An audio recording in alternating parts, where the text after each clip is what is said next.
Hello everyone, this is Dave from Dave's Recent Things. I have had a ton of requests, number one for Valentine's Day and number two for DIYs that don't include wreaths. So today I decided why not do another little retro rewind video, but this time with DIY crafts instead of wreaths. Today, a little retro rewind for Valentine's Day DIYs that are fun and easy to do. Why don't I just get started and I'll show you what I made. The materials that I'm going to be using today is a square canvas, and I also found these really neat grapevine hearts at the Dollar Tree, a container of water, a rag, acrylic paints, paintbrushes. I have one flat one and one rounded one, and a flathead screwdriver and some pliers, paper towels, a glue gun, and glue sticks. So that's all we need for today. So let's get this started, eh? If you're not familiar with the stretch canvases, they have a wood frame that canvas is wrapped around and then stapled on the side. So I'm going to use a flathead screwdriver here and just pry behind those staples and yank them out. Now this one here is just a really small, like electronic screwdriver that I'm using, and pliers sometimes to pull it out. Now once you get all the staples out, you're left with a canvas and a square frame, which is kind of cool. All you have to do is cut out that excess along the sides, and then you can take the canvas and apply it to the back. So the first thing that I'm going to do is I'm going to quote unquote stain or paint my canvas. Now, of course, you can stain it. I just choose to use a little bit of brown acrylic paint with a little bit of water mixed together, and that kind of washes it down. And that gives kind of a nice little antique-y slash rustic slash farmhouse, look that I wanted here. So for this whole thing, I want it to be rustic, etc. So instead of just having the frame left natural, I'm actually just going to give it a little bit of aging. And all I'm doing is, like I said before, I mixed a little bit of brown acrylic paint with some water. I'm taking my paintbrush and I'm just painting all the sides except for the back side with this wash. And you can see it does add a little bit of that rustic feel to it, kind of like it's been stained 20 years ago, but the stain's kind of coming off a little bit, which is, that quote-unquote in look right now. And then I'm taking a little bit more of the acrylic paint, and I'm just kind of adding it here and there, just kind of to give it some depth, some interest, etc. So what I'm going to do as well, I want the heart to go right in the center. So I'm going to start by painting a backdrop to this. So I'm going to take a little bit of white and I'm going to take a little bit of brown, and I'm just going to mix that together and create like a light brown color. So what I'm aiming for the background color is it sort of being this white and brown mixed together, but not like one color. I don't want it to be a flat color. I want there to be some dimension and some interest. And I have talked before about interest in paintings where you want to have depth just to capture that person's interest, because you want people to look at your painting. So I'm adding a little bit more white here, and I'm kind of happy with that overall background color. So what I'm going to do is I'm going to add some of that pure brown color, and you'll see it here that I'm just kind of putting it on very lightly, and then I'm moving it around, and I'm working pretty fast because with the acrylic paints, they do dry pretty quickly. So I kind of want this gradient of brown to white, and you can kind of see that there where it's framing the heart right in the center. So I'm pretty much happy with that. I'm going to let it dry. And again, I'm just going to test it out to see what it looks like here. And I'm pretty happy with that. So I'm going to take my pencil and I'm just going to draw in kind of the outline where the heart should be, because what I'm going to do is I'm going to fill this all in with red. So I'm going to take my red paint, get a little bit going on my palette there, and then I'm just going to start painting. Now, again, I don't want this to be a solid red color. I want it to be rustic. I want it to be loose. So I do want to see the paint strokes. You know, I want there to be some dark and some light as well. So I keep coming in with the red, with my brown, and you'll see me also incorporate some of the white as well eventually. And I'm not truly blending everything together. I'm just kind of adding color, leaving it. I want to see the paintbrush strokes as well. And you just saw me there making sure that I have everything covered, and I have to come in and do a little bit more as well. So again, I'm adding some white, I'm adding some brown, and I'm just kind of letting it really tell me what it wants to look like. I'm letting the paint decide. So once I'm happy with that, I let it dry. And then what I'm going to do is test it out to see if everything fits. And then I'm going to flip it over, and you'll see the lines where the frame is. Now you can take a pair of scissors or utility knife like I'm using here, and I'm just going to cut across those lines. Because what happens is the canvas was originally stretched around the canvas. Now we just want it to be behind the canvas. So we have some excess canvas to get rid of. So all I'm doing here is I'm cutting it up, and then I'm going to see if everything fits, make sure it looks good. That looks great. This side looks good too. Everything fits. So now I'm just going to grab that glue gun and I'm going to start gluing it all down. And of course, this is the back side of the frame. So I'm taking a little bit of glue on the top. I'm going to place my canvas down. And also too, if you have a little staple gun, you can use that as well in the back of the frame. I just find that the glue works just as fine. So now I'm going to glue down the sides. And then my very last step, once I press everything down, make sure it's all nice and tight, is I'm going to glue that last bit right there at the bottom. Let's flip this over and see what it looks like.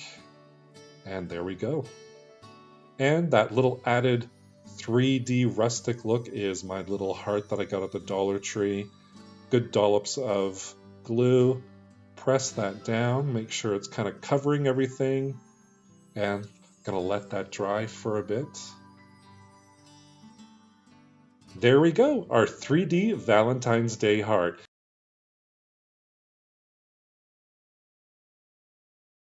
I got these off of Amazon. It's Puyu.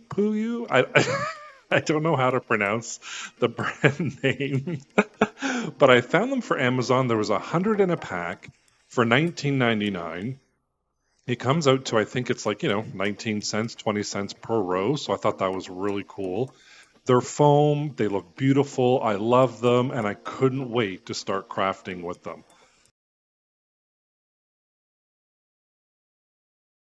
First off, I have a 20 by 30 spare piece of foam core. It has vinyl wallpaper on the back that I used for a backdrop. So I'm just going to use this as my base. I'm not going to use this wire frame. But I am going to use the wire frame to trace out the base that I'm actually going to cut out. So with a pencil and my X-Acto knife, I just score it a little bit. And then once I've scored all the way around, I'm going to come in with a deeper cut and cut all the way through. And that's going to be the base for this wreath. You'll see later on why I kind of went with foam core instead of using the wireframe that you just saw. Basically, I wanted to fill up the entire space. There's my heart. And I'm going to actually cut out 2 more pieces. And I'm also going to outline or trace over the center heart. And I'll show you in a second why I am doing that. But first I'm going to just cut out those 2 pieces. And then I'm going to cut out the middle as well. And once I put them together, so I have the bottom piece, which is a full piece. And then I have 2 pieces of foam core with the centers cut out. It's going to create a little bit of a ledge. So the inner flowers will be a little bit lower than the outside flowers. So I have an idea in my head and I'm just going to roll with it here. But there you go. I'm cutting out my centers. And of course, these little centerpieces or these little center hearts, I decided to use in another project. So stay tuned and you'll see how I use those center cores. And now, all I'm going to do is take some hot glue and I'm going to glue all my layers together. So again, I have one base piece, which is the full heart, and then I have two other pieces that have the center heart cut out as well. And you don't have to worry about being 100% neat. You're going to see in a little bit what I do to kind of clean up those edges a little bit. And we're just adding that glue on there. I don't know why I'm putting so much glue on this one. But there you go. We have our base all ready with that little ledge all around the outside. But before I kind of come in and do my felt, I'm actually going to trim it just a little bit. And here's the felt that I am actually going to be using to cover the side. So I want to clean it up a little bit. And this is just a roll of felt that I got from the dollar store. It's 4.5 inches wide. And I'm just going to kind of quickly eyeball it, measure it out, and then I'm going to cut a piece for those straight edges. And then I'm going to cut it in half as well because I don't need so much. And all I'm going to do is put my hot glue down in that little straight line there, attach my felt, push it down, and then once that's all secure, I'm just going to flip it over and add some more glue on the other side. Flip it over the edge, pull it a little bit tightly, and hold it down. And I'm going to do the same thing on the other side with that other piece of felt, finishing off those edges there. And then once you come to the curve, I'm just kind of eyeballing it again, cutting it in half, seeing how it fits. It's a little bit short, but we'll work with it.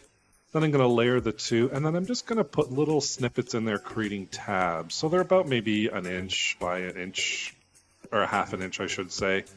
Those are the tab lengths. I just eyeball it. And then what we can do with that is put a little hot glue down, and then use the tabs to go around the curve, that top portion of the heart. And that'll create just a nice little finishing effect on those edges.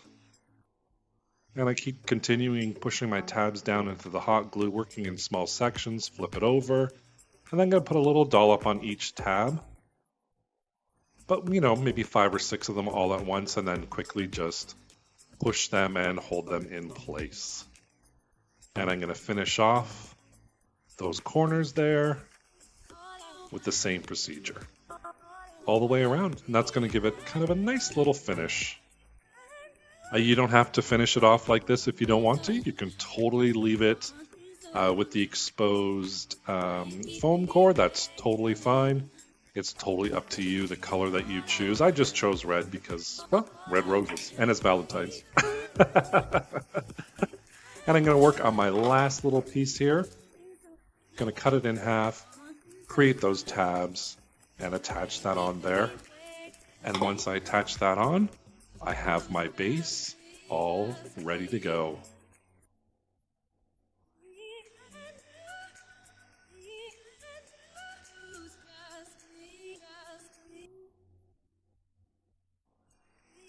There we go. All ready to go. I'm going to let it dry for a little bit. And now is the fun part, our roses. I didn't count how many roses I used for this. I must have been maybe, I'm going to say around 40 or 50. And all I'm really doing is I'm putting a little dab of glue on the back. They're kind of close together, but I wouldn't say they're squished together. You still want to have some kind of rose-looking, object on there. You don't necessarily want to have them too squished together, but I put them kind of close together so you don't see any of the white background. Really, that's kind of the goal that I was going for. And is really like in the center, I wanted them a little bit more squished than on the outside. So here I am, I'm almost finished with my center. I kind of pick it up, take a look at it, I'm happy with it. Now let's work on that outside edge. And I think two rows on the outside here. And I found a little pattern. So what I did was with my left hand, I held it down with my right hand. I put the glue on. By the time I put the glue on, I could move my left hand because it was dry. So I had this wonderful little process going, and it worked really, really well.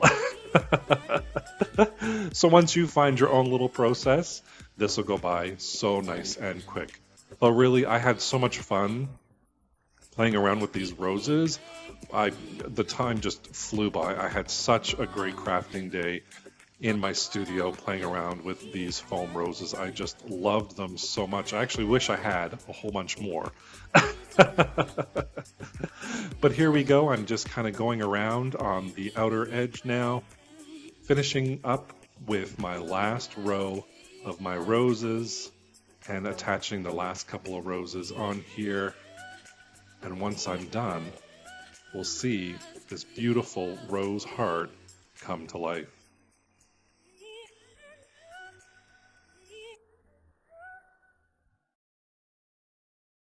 Our last rose has been attached, and look at this. I love how this turned out. Of course, I'm going to hang this on my wall, so the little ribbon, the sheer ribbon that came with the felt, I'm actually going to use that in the back to hang that on the wall. So I'm just going to add a couple dabs of glue, use my little tool to place it down into the glue so I'm not burning my fingers as usual. Chop off that excess, and now we have a little hanger for our wall or our door. But there we go. I love these roses. I love the color. I love how they look. They're so vibrant, so realistic as well. I just love how this turned out, and I hope you do too. I found this Be Mine Valentine's Day box at the dollar store, and of course, chocolates, and more chocolates around Valentine's Day. And we're going to use these roses as well. I have an idea of what I want to do here. So what I was thinking of is filling this up and then having the chocolates overflow. So you know how you've seen those, it's around Christmas time, I think a whole bunch of them came out with the Christmas baubles. So I thought this would be an idea of combining the chocolates and the roses together. So I found this floral foam at the dollar store, and I'm just going to stick that right in there in the center. I mean, if you want, you can totally fill this up with the chocolates. But I just figured having this here and then having the roses and the chocolates kind of coming out on the outside. That was my idea for all this. And the white felt is just there as a base to cover up that green. You're really not going to see it anyways, but just in case. And I'm kind of trying to figure out the angle, how I'm going to do it. So I just thought, you know what? I'm just going to start putting the roses in there at first, seeing how this works out. And then all of a sudden, it kind of came to the fact that the roses could possibly just hold up that lid a little bit. So I didn't want the lid to close. I wanted it to stay open. So here I am. I'm just going to glue down the first set of roses. Because originally I was thinking I would have to get like a barbecue skewer or, a toothpick and stick it in there. And then I was like, oh, how am I going to cover that up? But then once I put these the first row of roses down, it worked out perfectly. So I am just going to make sure that these roses are totally secured and they're not going to move anywhere before I glue that lid on an angle and keep it up like that. And here I am just planning away, figuring out where my roses are going to go. Really simple. I'm just putting a dollop of glue on the back and then just pressing them in for a few seconds, holding them there. And now let's bring out some chocolates to see what everything's going to look like. And of course, these chocolates, have you ever had them? They're so good. The peanut butter one, I will highly, highly recommend. Those are so good. And here I am trying to decide how I want to have everything. Because in my head, I was going to have these chocolates right in the center, surrounded by roses, and then gluing the chocolates on the side coming down. But then once I started thinking about it, I was like, I don't know if I want to put the hot glue on the chocolates because the chocolates are going to melt with the hot glue. And then once I started thinking about it, how's the person supposed to take it off of the box if it's hot glued on there? The outside will have to face inward so you can rip the chocolate off. And I thought, you know what? Let's just have a piece of chocolate right now and I'll think about it. And they were good, by the way. The fudge one is good as well. So I just decided to put the chocolate to the side for now, and let's work on doing the roses, because I thought maybe I'll just have all the roses within the box and then have them spill over as well. So you can see I'm kind of putting them on the side there. And this is the fun part. So if you're a crafter, this is the fun part. This is where your ideas come to life. This is where you play around with those ideas. And I am just kind of going with it. I'm figuring out where these roses are going to go. I decide to put a double layer of roses on there and just really stack in those roses. And because those ones are at the back, I decide I'm going to put extra glue on there and then a rose at the bottom, so it looks like it's cascading over that box there. One more rose, and then I'm going to decide how can I deal with attaching this lid onto those roses. So really all I'm going to do is take some hot glue, figure out the angle that I want, and I'm just going to add some hot glue right onto the back there. And then I'm just going to hold that in place for a little bit. It actually ended up using a whole bunch of hot glue on there. I didn't need that much, so I had to hold it there for quite a while. And as I was holding it there, I had this idea of just placing the chocolates, kind of pushing them into where the foam roses are. So there's spaces in there. So I just decided, maybe it would be a good idea, instead of gluing them in there, just holding them or just squeezing them in place. And as I'm holding my lid, waiting for it to dry, I'm seeing if I can unwrap this chocolate with one hand. And look, I did it. I must have had maybe 6 or 7 chocolates making this.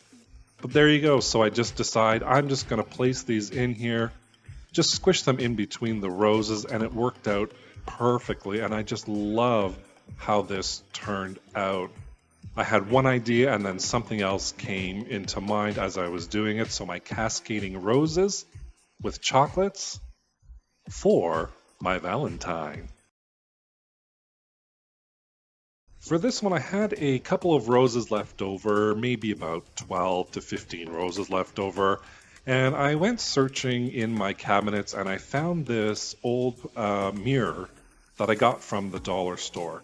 So I had an idea and I thought, let's roll with it and see what happens. So I took the mirror center part out, just the frame. I'm going to give a coat of white acrylic paint, and I'm just kind of applying it on there loosely. I'm not doing full coverage, so I'm just putting it on there loosely. And I did all sides, innards, and everything. Let that dry. I'm going to put the mirror back in backwards, just in case if I decide to use it or reuse this frame again, I can still have the mirror. Once I figure out how to put it back together, I'm going to flip that over, grab some of my roses that I absolutely loved working with, and I'm going to start gluing those roses right to the glass there. And I think it was 3 in a row, and I think I used 12 roses in total for this little frame. Now, if you are interested in the roses, I'll put a link down below. I did get them off of Amazon Canada, but I will put the link down below. I am not affiliated with Amazon or the brand that sells the roses. I just think they were such a great product that I don't mind putting a link down below for you guys, because I really loved these roses and I loved working with them too. But there you have it, our framed roses that you can stand up vertically or horizontally. A nice little quick craft, and I think it just came out so beautiful. In the very end, I did decide to add another coat of white acrylic paint on the end. I just love how that turned out. It was a little bit too gray for me with just the one coat, so I did add a second coat. And the beauty part about this is you can have it both ways, vertically or horizontally. I just love how this turned out, and I hope you did as well. So today I'm going to be using 2 canvases. They're both the same size. I have a cutting mat here, cutting utensil, a pencil. I have an old novel. You can use old newspaper or magazines as well if you have that around. Paintbrushes, different sizes here. I have a glue gun, and I also have Elmer's glue that I'm going to use, acrylic paints, and have some water in a container handy and ready to go for cleanups. There's some twine I'm going to use, just leftover, and then I have these leftover wooden hearts I'm going to use as well. So there you go, that's everything I'm going to use today. Here is just a couple samples of the reverse canvas that I've done in the past. All you do really is you have the wooden frame and it's brought to the front. You take the canvas off. So these two, one of them is a canvas and one of them is actually a mock-up of a project that I did for a wreath. Here is our canvas. It is stapled all the way around a wooden frame. One side is blank and the other side there's a little bit of a coating on it. So you may kind of think to yourself, well, why don't you just flip it over and use that? So the reason is because there is that coating on top of it. The other side is not treated. So if you're going to paint on it, it's best to use the side that's coated. So let's get into it. I'm going to take my book and there's my canvases right there. And what I'm going to do is very simple. I'm just going to take out the pages and rip them out and start a little stockpile for my canvases. Now, what I'm going to do with those pages is pretty much just kind of paper mache them onto the canvas. So the background is going to be all text, all lettering, so I'm not going to be painting the whole background. So all I'm doing is I'm ripping out a whole bunch of pages, and you'll see that there's obviously straight edges, and I don't really want that. So I'm just going to go around and square it all off just by kind of really quickly just ripping the pages such that I have, or I get rid of, I should say, those straight edges. I want them nice and torn. That's the look that I'm going for. So I'm just going to rip them all up here and make sure I get rid of all of those edges, and then I'm going to start attaching them to my canvas. So I have my paintbrush, I have a whole bunch of Elmer's glue. This is just white Elmer's glue that I'm throwing in a little glass dish. And I'm going to create like a paste, almost like a Mod Podge really. So I'm just going to make a homemade paste here with some glue and just a little bit of water. You don't have to put a lot of water in there. I want it to be a little bit runnier than what it is. So I'm just mixing it all up here, getting it all ready. Mix, mix, mix. The consistency I'm looking for is a little bit runnier than pancake batter, I guess you will. I'm trying to show you here. I'm not seeing it pick up on the camera, but it is, there you go. It is a little bit runnier than like a pancake mix. And then all I'm gonna do is put a generous amount down and spread that out where I want the paper to attach to the canvas.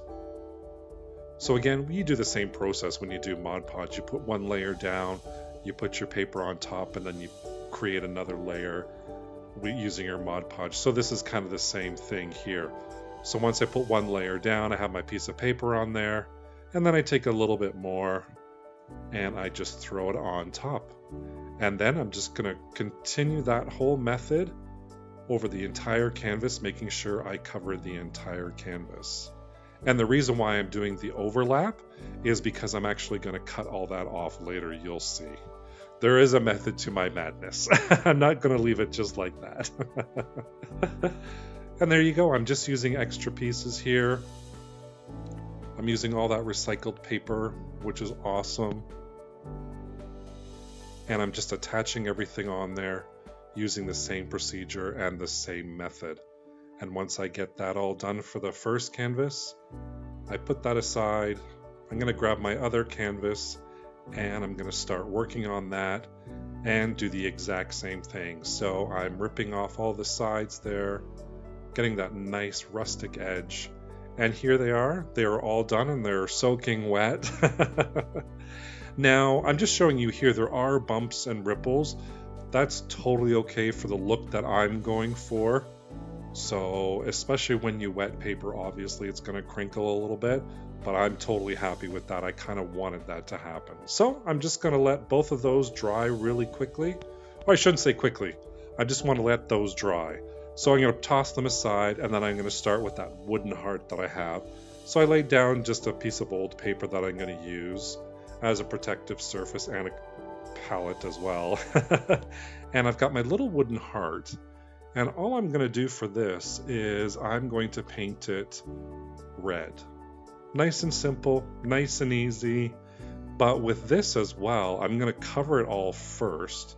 Make sure that's a good coat on there with the sides and the front of it. And then you'll see me later on, I'm actually going to antique it. So first, I'm going to coat it with that red color. And then I'm going to grab a little bit of my brown paint as well. So this is just acrylic paint that I'm using here.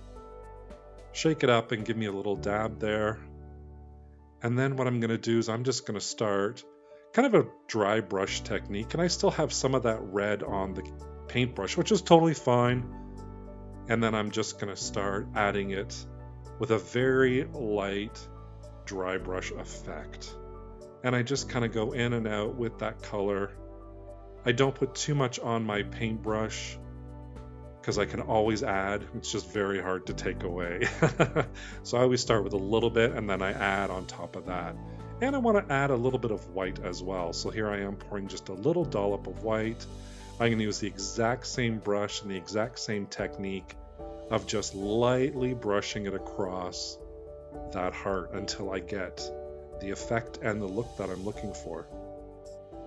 And once that's all done, and I'm happy with the effect, I just put it down, and I'm just going to let that dry.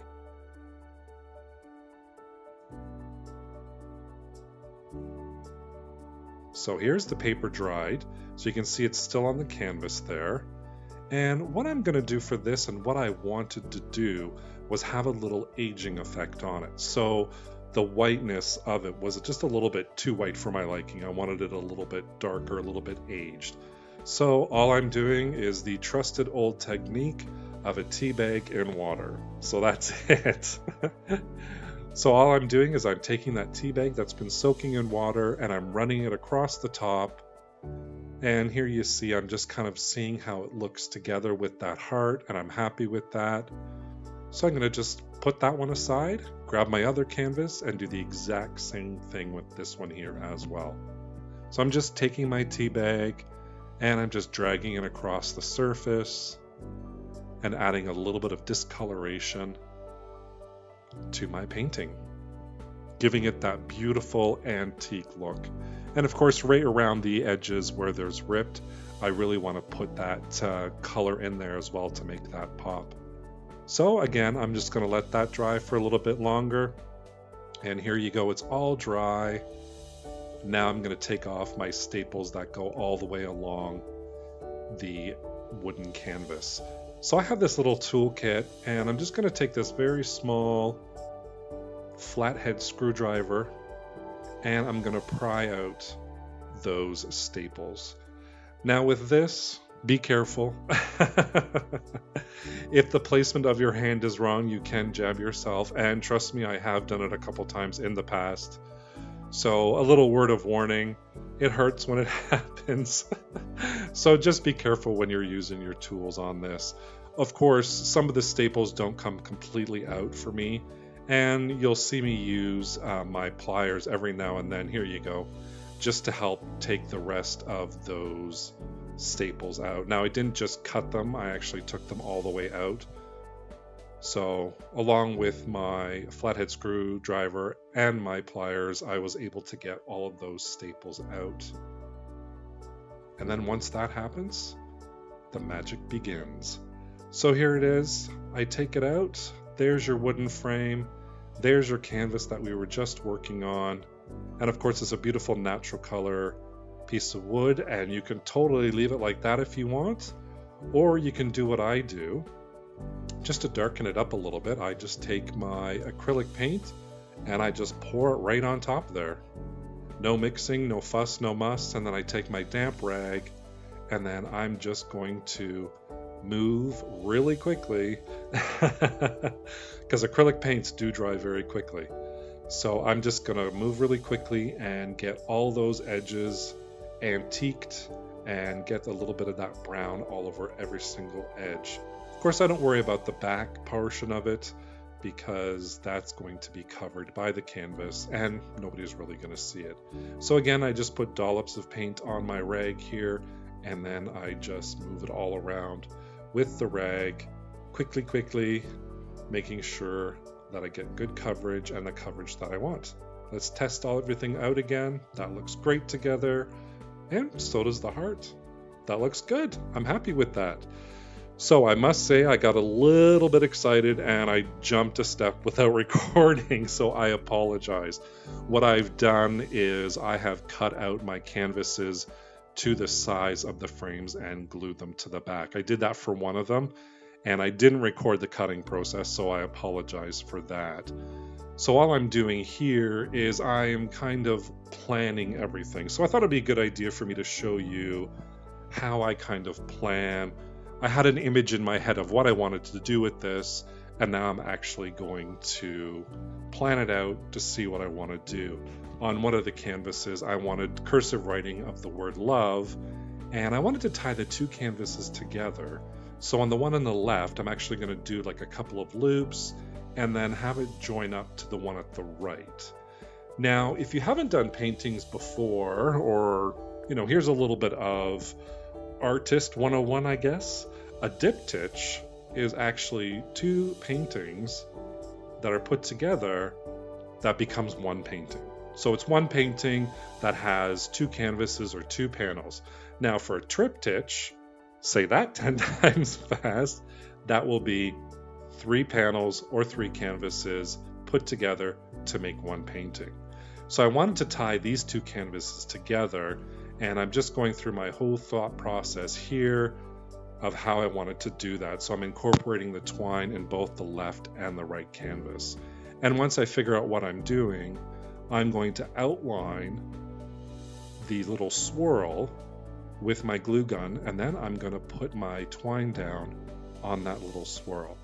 And I'm going to use my little tool here. I don't know what this is called, and I can't take credit for this idea, but a friend of mine, Susie, I saw her do this and I asked her about it. This is like a little makeup application brush, I guess you would call it. I'm sorry I don't know the name of it. All I did was she told me to go to the Dollar Tree and pick this up. It's in the makeup section. And she used it for, and she still uses it for the exact same reason that I'm using it, to, attach anything down. Geez, my tongue is tied. To basically help you place your items down without burning your fingers when you're using the hot glue. Does that make sense? Oh, I'm laughing at myself. So all I'm using is this wonderful tool to press the twine onto the hot glue. And there you go. There's my idea coming to life, and I'm very excited about it. So I just let that dry for a little bit, and then I cut the excess off. And there you go. There's my first canvas done. Here's the second one. And this is the one where I wanted the cursive writing of love. So I'm matching up the level where the twine meets, so it looks like it's going across two canvases. So again, I'm just outlining it with my glue gun, placing the twine down, and then I'm going to start my cursive writing with the L that begins with the word love. And again, I just do a little bit at a time, because we all know how fast the glue gun does dry. The glue from the glue gun does dry. And there I just kind of wrote down, with using a pencil, the word love, just to kind of give me a little guide. And then I just keep continuing using my glue gun, little bits at a time, and it eventually all falls into place. And as I get closer and closer to the end, I get more and more excited because it's actually working. I'm like, the idea I had is working. This is awesome. So it's all coming together now. And there you go. You can kind of see how the two come together. So I'm just going to trim off those edges. Then I'm going to take that board the frame, put it good side down, throw some glue on the back, and then all I'm going to do is I'm going to turn that canvas over so good side is down and place it on the canvas, hold it in, get that nice and secured. And then I thought, you know what? The second one needs something. So I had these little hearts handy. So I'm going to grab one of these little hearts, and they have little stickers on the back as well. But I'm going to grab my glue gun and make sure that stays in place. And whammo, I am in love. So what I did was I actually painted the second heart the same process or the same method I did the first one. Because I looked at it and I thought, it doesn't really stand out, so I really want it to stand out. But here we go. I have my love all in twine and my reverse canvas Valentine's Day diptych painting all completed. And the beauty part of this is you have two paintings. You can use this one or this one alone, or put them together. How about that, eh? 3 paintings in one.